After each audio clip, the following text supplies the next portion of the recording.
우리가 성경을 읽으면서 특별히 성경 인물을 주의 있게 관찰한다면 신앙생활에 많은 도움이 됩니다. 믿음으로 살면서 주의 말씀에 순종한 성도들의 신앙을 보면서 나도 이들처럼 살기를 작정하고 싶습니다. 성령의 놀라운 도우심이 있습니다. 반면에 불의한 싹을 탐내거나 믿음을 떠나 불평하고 불순종한 사람들이 왜 하나님 앞에 버림을 받았는가를 살펴보는 것도 역시 신앙에 많은 도움이 됩니다. 우리가 성경을 읽으면서 나는 이들처럼 살지 말아야지, 이들처럼 말하고 행동하면 안 되지, 내가 아무리 힘들고 어려워도 믿음으로 살면 하나님이 나에게 큰 은혜를 주실 것이다 하는 믿음을 가지면 경건생활에 큰 도움이 되는 것입니다. 오늘 우리는 평신도 빌립 집사가 어떻게 하나님 앞에 쓰임받는가를 볼 수가 있습니다. 그리고 나도 하나님 앞에 마땅히 쓰임받기를 원한다면 전도자 빌립의 신앙을 나의 삶의 한 부분으로 포함시켜야 되는 것입니다. 빌립은 과연 어떤 사람입니까? 그는 사랑의 사람입니다. 요한복음 4장 9절 보니까 유대인이 사마리아인과 상종하지 아니함이러라 그랬습니다. 모든 유대인들은 사마리아 사람을 멸시하고 천대했습니다. 이들을 사람 취급하지 않습니다. 말을 하지 않았고 만나지 않았고 그 지역으로 가지 않았고 어떤 상거리도 없었습니다. 오늘날로 말하면 같은 동네에 살지도 않았고 같은 학교나 직장에 다니지 않았고 교제나 여행이나 결혼은 꿈도 꾸지 않았습니다. 누가복음 9장 보면 예수님께서 사마리아 성을 가실 때 사마리아 사람들이 자기를 반기지 않는다고 요한과 야고보가 흥분하면서 예수님, 하늘에서 불이 떨어져 이들을 멸하게 하시옵소서 라고 말합니다. 그래서 예수님은 이들에게 보았는데 다시 말하면 우리의 아들이라는 이름을 붙여주셨습니다. 요한과 야고보의 성질이 우리처럼 급하다고 하는 것입니다. 사마리아 사람들에게 불내려 멸하게 해달라는 그 말씀에는 이들에 대한 좋지 못한 감정이 평소부터 있었던 것입니다. 기원전 722년 아스르 왕 살마네셀이 북왕국 사마리아를 무력으로 정복을 했습니다. 그리고 자기들이 정복한 다른 민족과 사마리아 사람을 강제로 결혼시켜서 혼혈 민족으로 만들었습니다. 아브라함의 자손이라는 성별의식이 강했던 사마리아 사람들은 악수리의 동화가 되고 순수한 이스라엘의 혈통을 망가뜨렸습니다. 반면에 기원전 586년 바벨론 느부갓네살은 남한국 무대를 무력으로 정복했습니다. 그리고 바벨론화 정책을 펼쳤습니다. 유대민족을 바벨론식으로 교육시키고 그들의 신을 섬기게 하고 그들처럼 우상의 재물을 먹게 만듭니다. 그런데 바로 이 유대민족은 바벨론의 그발강가에서 하나님 앞에 회개의 눈물을 흘리면서 민족의 순수성을 유지하기 위해서 부단히 노력을 합니다.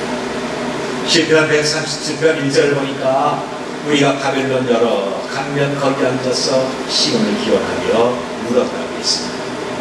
그러면서 이들은 예루살렘아 내가 너를 잊을 텐데 내 오른손이 그 재주를 잊을 것이다 라고 말합니다.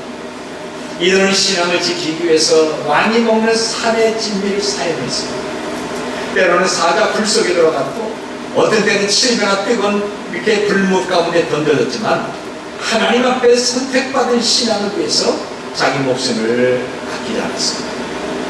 결국 하나님 은혜로 이들은 공포로 귀환했고 무너진 예루살렘 성전을 재건을 했습니다.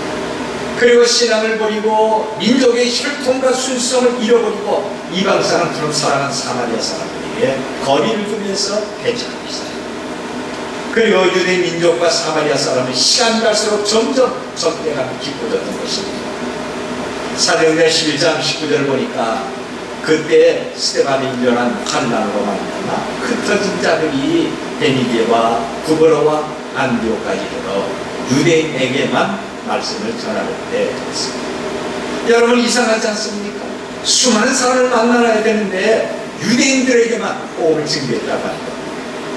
그들인 유대인 중에 사마리아 가서 전도한 사람은 아무도 없습니다. 먼 다른 나라에 가서 복음을 전도해도 사마리아 사람에게는 복음을 전도하지 않습니다. 이 복음은 유대인 것이 아니라 모든 사람들에게 전파가 돼요.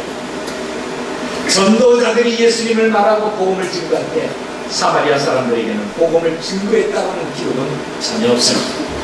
바로 이것은 사마리아 사람은 복음을 들을 자격도 없고 구원받을 자격도 없다고 하는 것입니다. 이렇게 사마리아 사람들은 완전히 버리던 민족들이었습니다. 예수님을 승천하기 직전에 오직 성령이 너희에게 임하시면 너희가 권능을 받고 예루살렘과 온 유대와 사마리아 땅끝까지 이르러 내 증인이 되라고 말씀하셨습니다.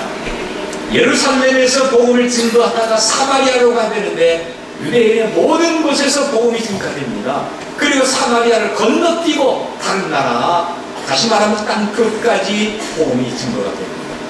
이렇게 사마리아는 철저하게 복음에서 제외하고 있습니다. 그런데 빌립은 한신으로 이곳을 갑니다. 버려진 민족, 아무도 돌보지 않고 불쌍히 여기지 않는 사마리아 사람을 볼 때 이 빌립의 마음은 사랑으로 뜨거워서 그냥 있을 수가 없었던 것입니다. 그래서 예수님의 사랑을 가지고 단신으로 사마리아 내려가서 복음을 증거합니다. 바로 이것은 사람을 차별하지 않는 불타는 사랑이 있기 때문에 가능한 것입니다. 그리고 거기서 마술사 시몬에게 증거한 넓은 사랑을 계속적으로 확장하면서 복음을 증거하게 된 것입니다. 빌립의 사람은 광야에 있는 내시를 찾아가게 만듭니다. 상종만 해도 율법에 거슬리는 내시이며 피부색이 전혀 다른 사람을 만났습니다. 예수님의 사랑은 민족과 혈통을 초월해서 영혼을 사랑하는 것입니다. 빌립이 이렇게 사랑의 동기를 갖게 된 것은 그가 하나님의 사랑을 알고 감격했기 때문에 그런 것입니다.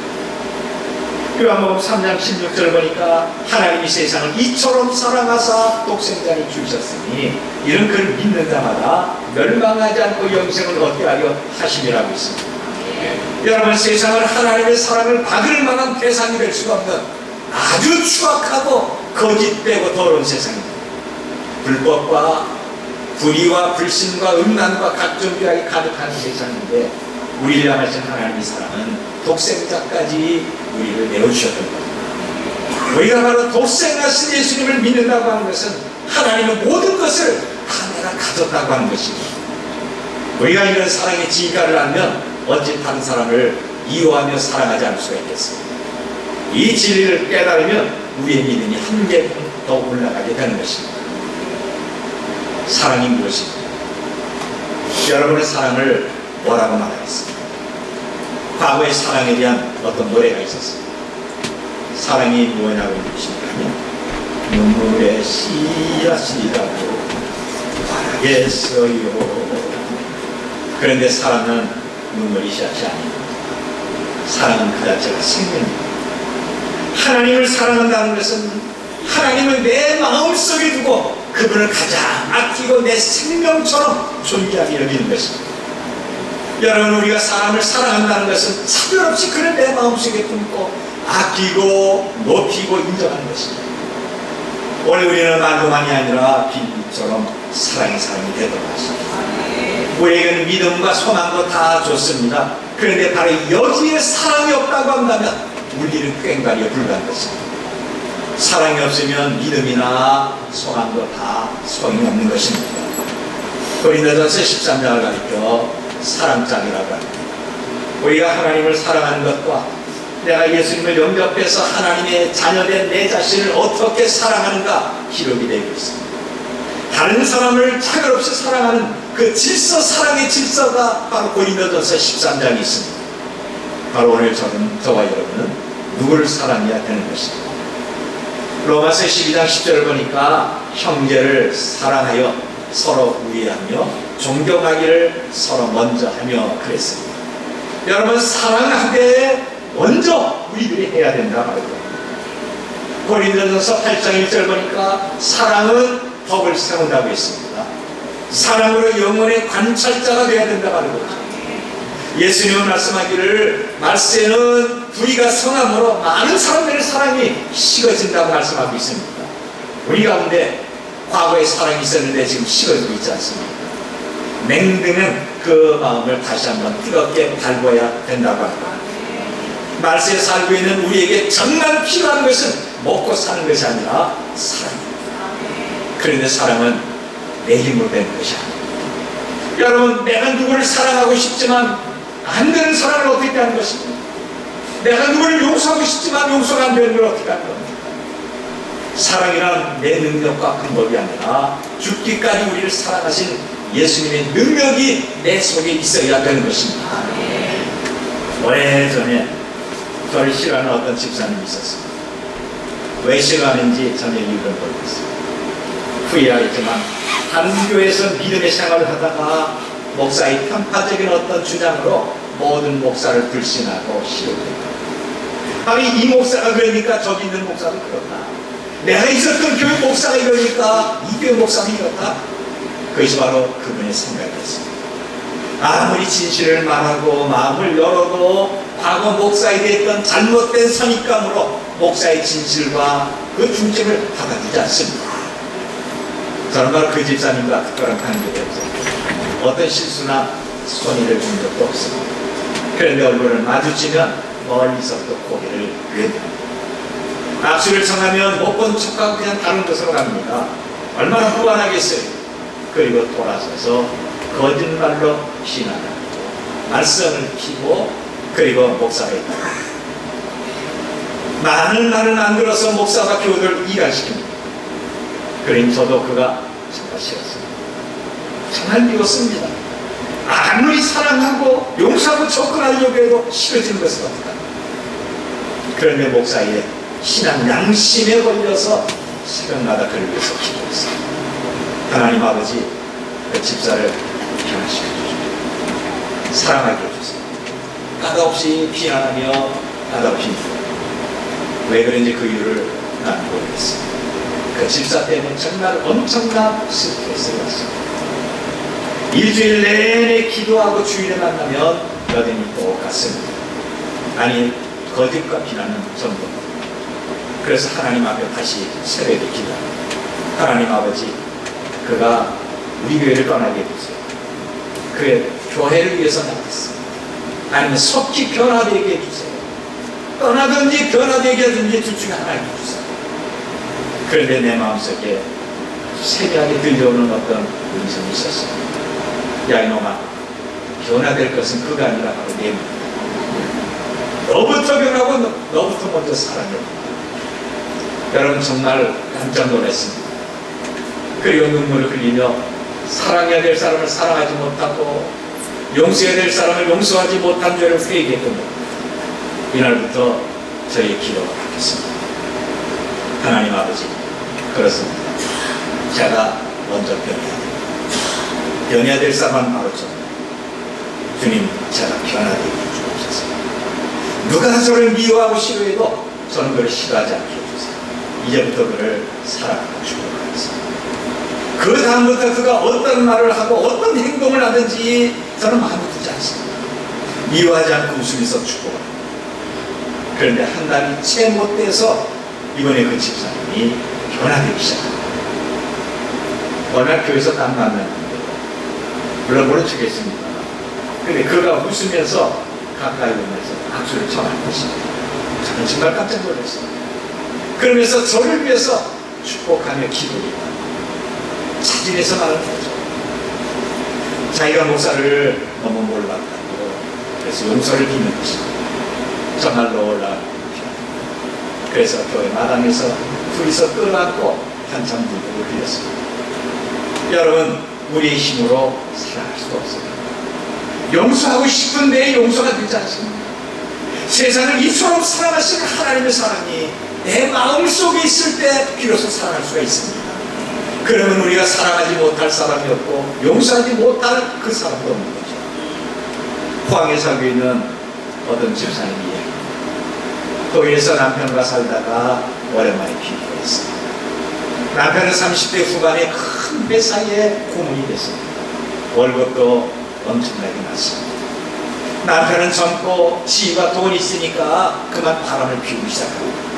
툭 하면 밖에 나가서 외박하고 집에 와서는 아내가 충돌하고 그래서 아내는 이혼을 결심합니다. 주변에서는 사랑으로 용서하고 새 출발하라고 권면했지만 이혼지는데 어떻게 사랑으로 살겠느냐 그러면서 이혼을 준비하고 결심했어요.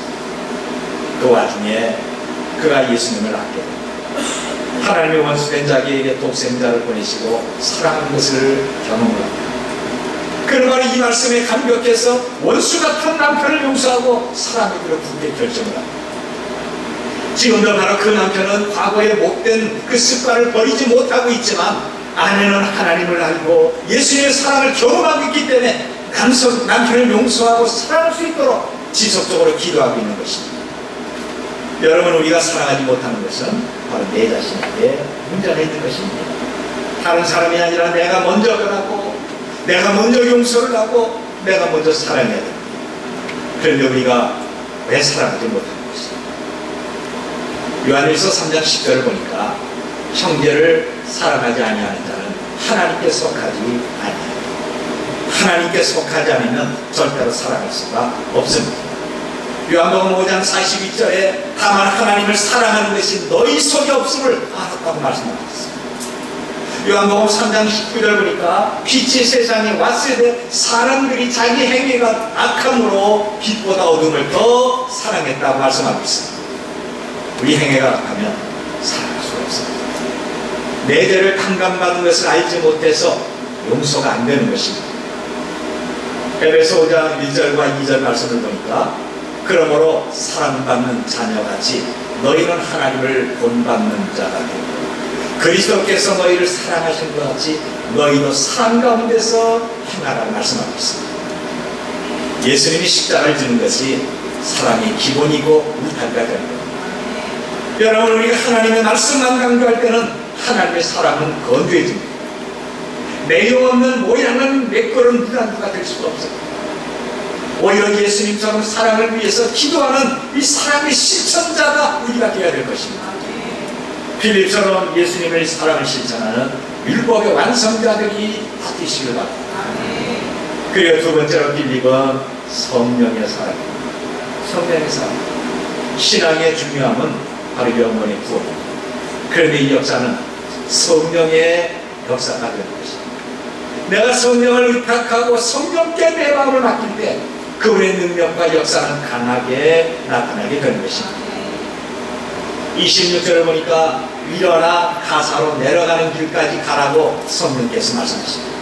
성령은 빌립에게 일어나 가라고 명령하십니다. 여러분, 이 말씀은 성령에 민감할 때만 들을 수가 있는 것입니다. 요나 1장 2절 보니까 너는 일어나 니네로 가라고 말씀하십니다. 사도행전 9장 1절 보니까 주께서 기도하는 아나니에게 너 일어나 지가라고 하는 거리에 가서 안수하라고 말씀하고 있습니다.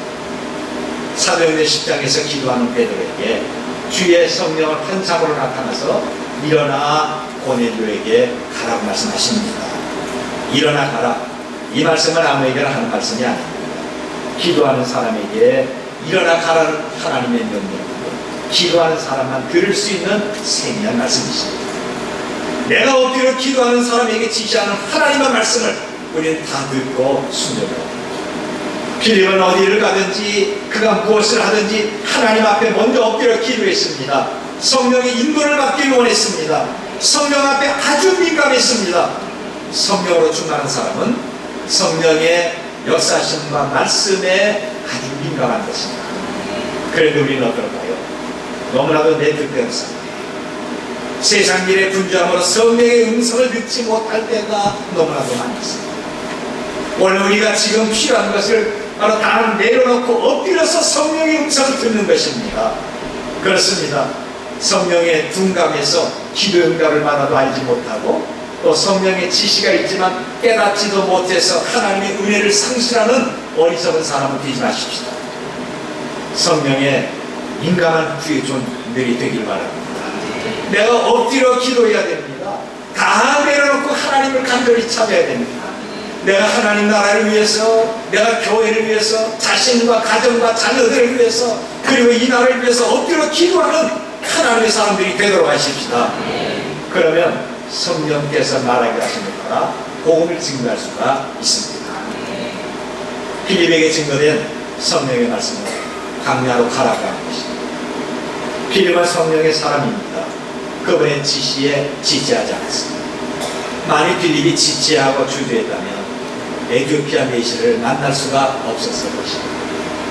광야는 사막으로 가는 길인데 이상하게 생각하거나 방문하지 않습니다. 하나님, 그 사막에 누가 있습니까? 하필이면 왜 그 뜨거운 곳에 나를 보냅니까? 내가 가서 무엇을 할까요? 필립은 한마디도 말하지 않습니다. 그냥 믿음으로 받고 순종하면서 광야로 달려갑니다. 그리고 거기서 말씀을 사모하는 에티오피아 메시를 만나서 복음을 증거하고 세례를 베풀었습니다. 여러분, 주의 일은 시작과 진행과 결과를 세상의 방법과 지식 따라서 한 것이 저때가 주의 일은 믿음으로 신속하게 해야 합니다. 주의 일은 시작과 그 결과와 진행을 믿음으로 하면 성령께서 그때마다 우리를 도와주시기 때문입니다. 여러분, 성령의 지시를 받으면서 살지 않겠습니까? 평생 성령을 따라 살지 않겠습니까? 성령으로 충만한 은혜 바다에 나 자신을 완전히 잠겨서 살고 있지 않겠습니까? 행여 어리석은 갈라디아 사람처럼 육체의 소욕을 쫓아 살다가 성령을 소멸하고 있지 않습니까?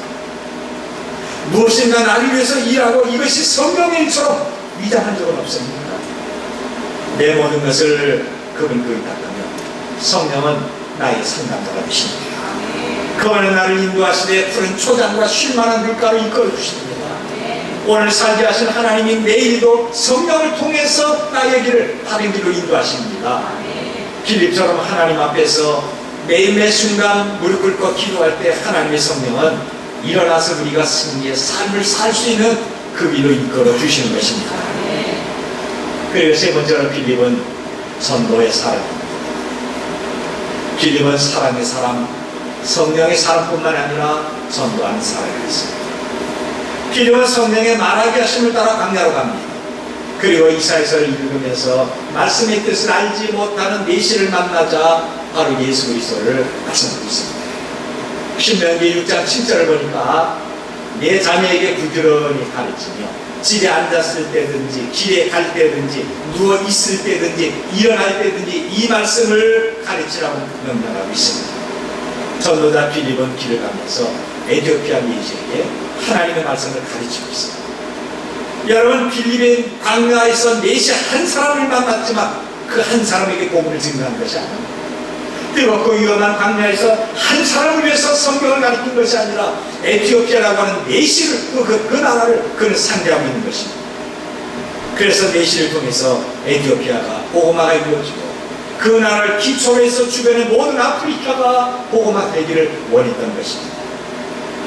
바울이 빌립보 지방에서 말씀을 전하는데 루디아라고 하는 한 여자를 만납니다. 여러분, 남성 중심의 왕정 시대에 여자 한 명이 무슨 힘이 있고 무슨 영향을 끼치겠습니까?